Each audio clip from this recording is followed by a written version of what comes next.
दोस्तों, आज की कहानी है अंतिम विदाई। उसका मन आशंका से घिर गया। जैसे ही गली में कदम रखा, उसे चाची के घर के सामने भीड़ दिखाई दी। वह चिंता में पड़ गई कि इतनी भीड़ किस लिए। हठात उसने सोचा, कहीं सोनू। फिर अपने आप ही बड़बड़ा उठी, नहीं नहीं, कल रात एक्सीडेंट की खबर मिली और आज सुबह वह ट्रेन में बैठकर यहाँ आ गई। उसने अपनी याददाश्त पर जोर डाला तो याद आया कि चाचा जी ने फोन पर यही कहा था, चोट मामूली है, सोनू के जीवन पर कोई खतरा नहीं है। फिर उसने घर पर भी फोन लगाकर बात की थी तो पापा ने भी यही कहा था, चिंता की कोई बात नहीं है, लेकिन तुम आकर देख जाओ तो अच्छा रहेगा।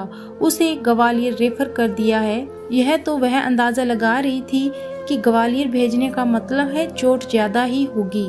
गली में प्रवेश कर घर की ओर चलते चलते उसने अपने मन को समझाया कि एक्सीडेंट की खबर सुन आस पड़ोस के लोग इकट्ठा हो गए होंगे और आजकल हो रहे एक्सीडेंट पर चर्चा हो रही होगी। उधेड़-बुन में वह घर के निकट आ गई। चाचा के घर की दीवार से ही कामना के घर की दीवार लगी हुई थी। वह पहले अपने घर में जाकर सारी जानकारी लेना चाहती थी, लेकिन जाने क्या हुआ कि किसी भीतरी प्रेरणा से अन्यास उसके पैर चाचा जी के घर की चबूतरे की ओर ही मुड़ गई। बाहर कई पुरुष इकट्ठे थे। उसे तेज झटका लगा। अंदर हिचकियों में डूबा गमजदा माहौल था। बैठक का कमरा महिलाओं से भरा हुआ था। सबके चेहरे दुखी और उतरे हुए थे। प्राय सभी की आंखों से आंसू बह रहे थे। बिलख रही चाची के रुदन के स्वर कानों में पड़े तो उसने उन्हें ताका। वे कामना को देखकर दहाड़ मारकर रोने लगी और उठकर कामना की ओर लपकी। चाची की हालत खराब थी। सदा सिर पर पड़ा रहने वाला पल्ला एक और गिरा हुआ था। कामना अब भी माजरा पूरी तरह समझ नहीं पा रही थी, लेकिन उसका मन अनिष्ट ही आशंका से भर उठा। उसने मुश्किल से चाची को संभाला और जमीन पर बैठ गई। पड़ोस की अम्मा जी ने रुदन भरे स्वर में बताया, उसकी सास तो सुबह 4 बजे ही उखड़ गई थी। उसका पोस्टमार्टम होना था, इसलिए घर पर भनक तक नहीं लगने दी। अभी थोड़ी देर पहले ही खबर आई है कि उसको लेकर आ रहे हैं, तैयारी कर लो। अम्मा जी का अंतिम शब्द, तैयारी कर लो। कामना को अंदर से सिहरा गया। थोड़ी देर तक तो वह अपने आप को संभाल रही, पर खुद को रोक नहीं पाई और बसाख्ता फूट फूट कर रोने लगी। कुछ देर बाद कामना की निगाहें रश्मि को खोजने लगी। सोच रही थी कि उस पर क्या बीत रही होगी। 15 दिन ही तो हुए थे दोनों के विवाह को। हाथ की मेहंदी भी नहीं छूटी होगी अभी। उसने देखा चाची की दोनों बड़ी बहुएं महिलाओं के बीच बैठी हैं। फिर नजर आया नीचा सिर की रश्मि भी उन्हीं के पास बुत सी बनी बैठी है। इच्छा हुई कि उसके पास पहुंच जाऊं, लेकिन कसमकस में पड़ गई कि किन शब्दों से दिलासा देगी वह रश्मि को। उसे समझ नहीं आया, इसलिए रश्मि से बात करने का ख्याल उसने भीतर ही दबा लिया। वह भी गमजदा चेहरे लिए पहले से बैठी नाते गोते की ओर के बीच बैठ गई। थोड़ी समय बाद ही सोनू का निर्जीव शरीर लेकर दोनों भाई आंगन में आ गए। वे दोनों हताश से वहीं बैठ गए। बड़ा भाई कहने लगा, हमने तो डॉक्टर से कहा था हमारा सब धन जायदाद ले लो, पर हमारा सोनू वापस कर दो, हमारा तो भाई चला गया। दूसरा बोला, जिंदगी में कुछ नहीं रह जाता, कोई अपने साथ धन संपत्ति कुछ नहीं ले जाता, सभी यहीं धरा का धरा रह गया। सोनू के मुंह पर पड़े कपड़े को हटा दिया गया। चाची उससे लिपट लिपट कर रो रही थी और विलाप कर रही थी, मेरा लाल तू कहाँ चला गया? तू तो थोड़ी देर बाद आ रहा था, क्या इस हालत में आया है? तू गया तो उसको भी ले जाता, उसे किसके भरोसे छोड़ गया है? अरे नाश हो वह मोटर वाले का, मेरे लाल को मार डाला। सोनू की देह पर चाची दहाड़े मारती रो रही थी और कामना सोनू की बातें याद कर रही थी। उसके आते ही वह खातिरदारी के लिए घर सिर पर उठा लेता, चहकते हुए 2 दिन का प्रोग्राम फिक्स कर लेता और जब तक बात नहीं मनवा लेता पैर पकड़े बैठा रहता था। पर आज कितना शांत पड़ा था। उसके शरीर पर से कपड़ा हट गया था। नीचे दिखा कि उसका शरीर पॉलीथीन में लिपटा हुआ था जो खून से लथपथ हो रही थी। फिर भी उसका हंसमुख चेहरा ज्यों का त्यों था। ऐसा लग रहा था कि अभी बोल उठेगा। सभी लोग रो रहे थे, केवल रश्मि पत्थर की मूर्ति के समान चुपचाप बैठी थी। उसके चेहरे पर न कोई भाव था और न ही कोई प्रतिक्रिया। शरीर में कोई हलचल भी नहीं थी। वह निर्विकार भाव से सब देख रही थी। लोगों में कानाफूसी होने लगी। अरे इसको तो रुलाओ, नहीं तो पागल हो जाएगी। अरे पत्नी का रोना तो जरूरी है, ये ही तो छाती पीटेगी। उसे बताओ उसका सुहाग चला गया है। कुछ महिलाओं ने उसे झिंझोड़ना शुरू कर दिया। कई औरतों की आवाजें आने लगी, तुम्हारा सब कुछ चला गया, तुम रो, देखो सोनू को क्या हो गया। बड़े प्रयासों के बाद वह रोई तो नन्हे बच्चे की तरह हिया फाड़ कर। उसकी चीख सुनकर कामना भी संवेग शून्य होती जा रही थी।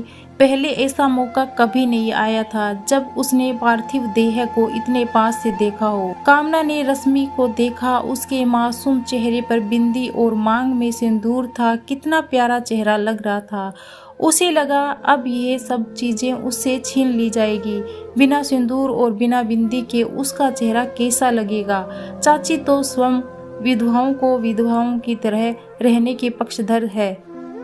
याद है कि यही पड़ोस की एक नन्ही लड़की जब खाली हाथ हो गई थी और वह बिंदी लगाए चूड़ी बिछिए पहने घूमती थी, तो चाची ने ही सबसे ज्यादा विरोध किया था। कामना की तंद्रा भंग हो गई। चाची विलाप कर रही थी। उन्होंने अपनी बिंदी और चूड़ी उतारकर फेंक दी और कहने लगी, ईश्वर तुम्हें सुहाग ही चाहिए, तुम मेरा सुहाग ले लो, पर मेरी बहू का सुहाग वापस कर दो। कहते हुए अपना सिर दीवार पर पटकने लगी।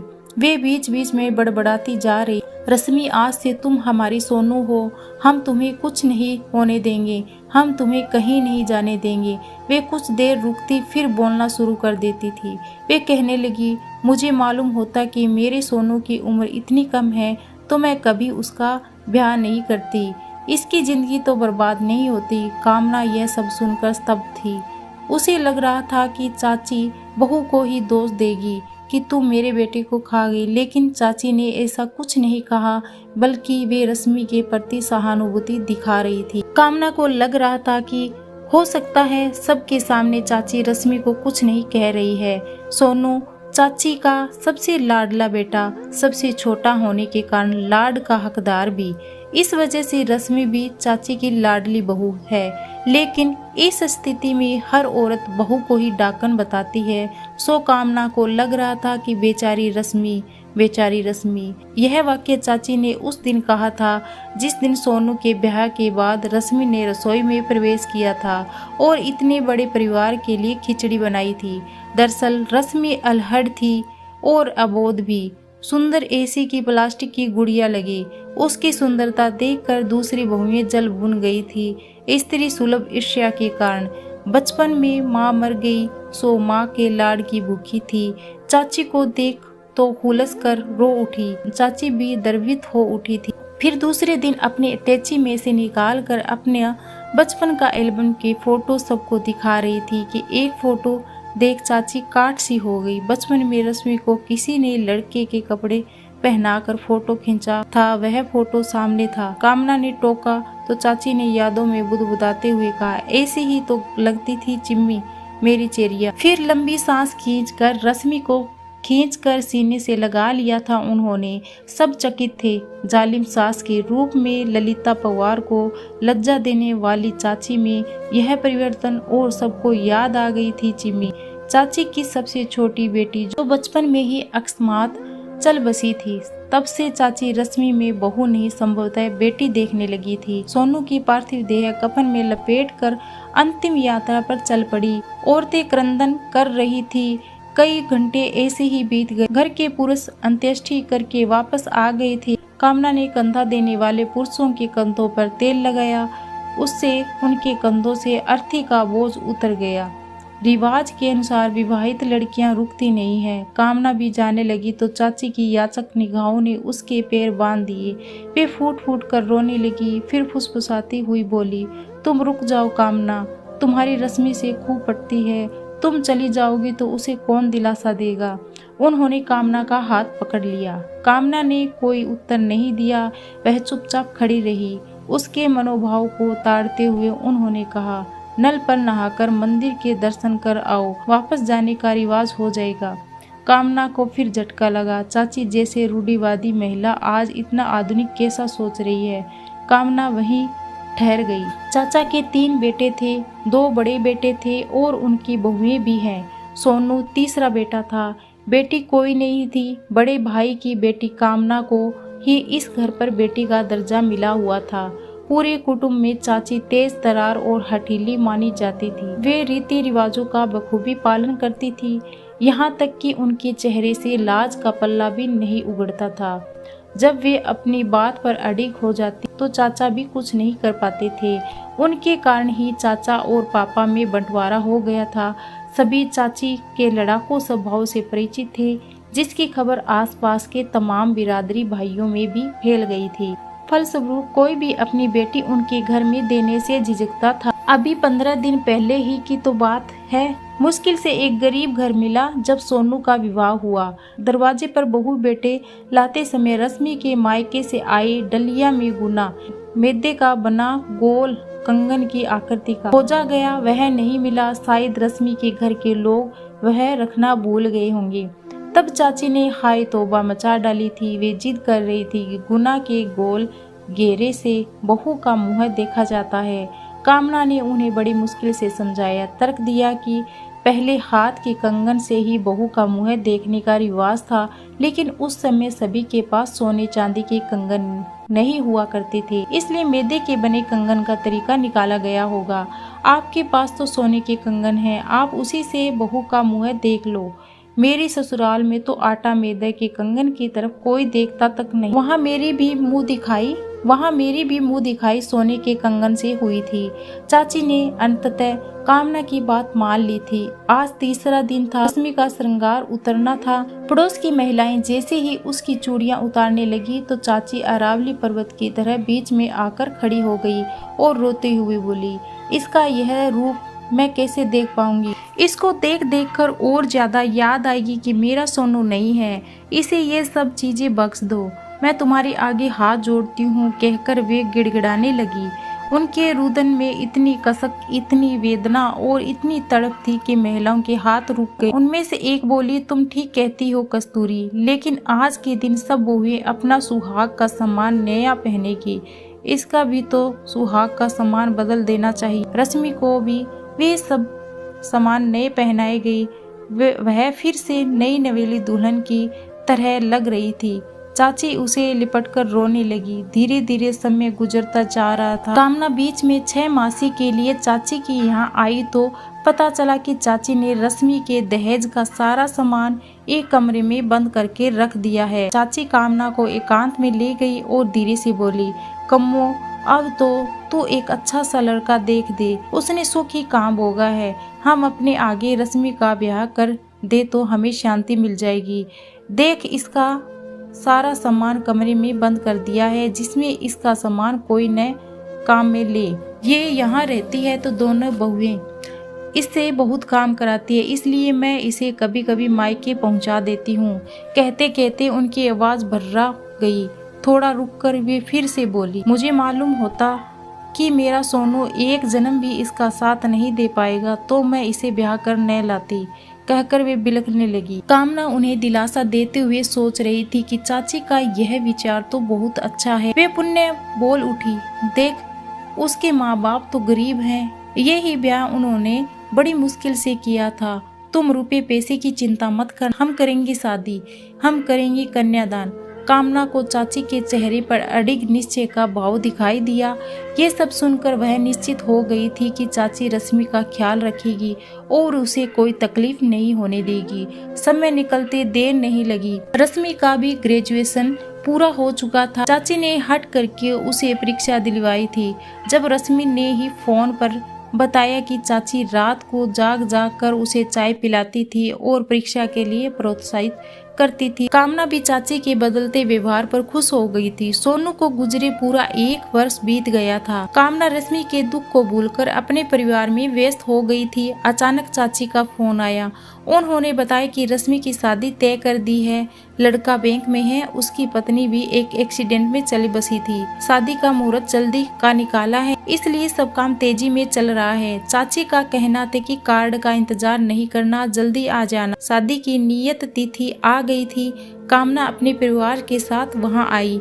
विशाल पंडाल लगा हुआ था, चारों ओर रोशनी जगमगा रही थी। चाची चमकीली साड़ी पहने सामने से आती दिखाई दी। वे कामना से गले मिली, बोली, आज मैं अपनी जिम्मेदारी पूरी कर रही हूँ। कहते हुए उनकी आंखें नम हो गई। बारात आई। लड़का सुशील और व्यवहारिक लगा। शादी की सभी रीति रिवाज परंपराएं चल रही थी। अचानक एक बहस का मुद्दा पंडितों के बीच चल पड़ा कि लड़की की एक बार भांवर पड़ जाती है तो दूसरी बार नहीं पड़ती। कुछ देर तक तो चाची शांत होकर सुनती रही। वे लाज की ओट से सब देख सुन रही थी। वहाँ कई बुजुर्ग भी थे। उनके सामने चाची ने कभी चेहरा भी नहीं उगाड़ा था कि मुंह कैसे खोलती। यह बहस चलते बहुत देर हो गई। लड़के वालों की तरफ का पंडित भी यही कह रहा था। हाँ, शास्त्रों में भी यही नियम है। चाचा शांत मुख दर्शक बने बैठे थे, पर चाची कहाँ शांत रहने वाली थी। वे विनम्र किंतु ऊंची आवाज में बोली, फेरे तो पड़ेंगे। फेरे से ही तो पति पत्नी बनेंगे। वचन हरेंगे तभी तो शादी का महत्व समझेंगे। जब लड़के के फेरे हो सकते हैं तो लड़की के फेरे क्यों नहीं हो सकते। उन्होंने कुछ देर तक पल्ले की ओट से सबके चेहरे तके, फिर बोली, मैं ज्यादा तो नहीं पढ़ी, लेकिन शास्त्र रचे किसने? हम तुमने ही ना। फिर उसमें फेर बदल भी तो कर सकते हैं। चाची का तर्क काटने की हिम्मत वहाँ किसी में नहीं थी। चाची की बात सुनकर कामना खुश हो गई थी। अभी तक वह कुछ बोलने की हिम्मत नहीं जुटा पा रही थी, लेकिन अब चाची की हाँ में हाँ मिलाने लगी। चाची के दोनों बड़े बेटे कामना को एक तरफ ले गए। एक बोला, जो कुछ हो रहा है वो तो ठीक है दीदी, लेकिन मम्मी के पास खर्च करने के लिए इतना रुपया कहाँ से आया? दूसरा बोला, हमें तो चिंता है कि कहीं मम्मी सब कुछ इसी पर ना लुटा दे। कामना भौचक सी उन दोनों के चेहरे देख रही थी। बाहर से खुश लगने वाले ये इंसान कितना निकृष्ट सोच रहे हैं। उस समय उन लोगों को शांत करने के उद्देश्य से वह बोली, सब कार्यक्रम निपट जाने दो, फिर बात करेंगे। रश्मि की विदाई हो चुकी थी। कुछ रिश्तेदारों ने इस शादी का विरोध किया था, फलस्वरूप वे नहीं आए थे। जो आए थे वे भी विदाई के तुरंत बाद चले गए थे। शादी के बाद मंडप उखाड़ने के लिए कथा होनी थी, इसलिए कामना को रोक लिया गया। लेकिन मुख्य मुद्दा था कि रात्रि में घर की पंचायत होनी थी। बड़े बेटों के मन में जो द्वंद्व चल रहा था उसका फैसला होना था। रात्रि होते ही कमरे में सभी लोग बैठ चुके थे। कामना चाची की ओर मुखातिब हुई और बेटों की ओर इशारा करते हुए कहा, ये दोनों पूछ रहे हैं कि शादी में जो खर्च हुआ है इतना पैसा कहाँ से आया? चाचा जी कोई उत्तर देते उससे पहले ही चाची ने आंखें तर्रेते हुए कहा, जायदाद में सबका हक मिलना चाहिए। अब तुम लोग अपने अपने रहने का इंतजाम कर लो। इस हवेली को बेचकर हमने 4 हिस्से कर लिए हैं। 8 लाख में बिकी यह हवेली, तुम्हें 2-2 लाख मिल जाएंगे। 2 लाख हम दोनों डोकर डोकरी रखेंगे, उसी में बसर हो जाएगी। सुनते ही उनके पैरों तले जमीन खिसक गई। उन्हें लगा कि मम्मी पागल हो गई है। बड़े ने हकलाते हुए पूछा, 2 लाख और कहाँ गई?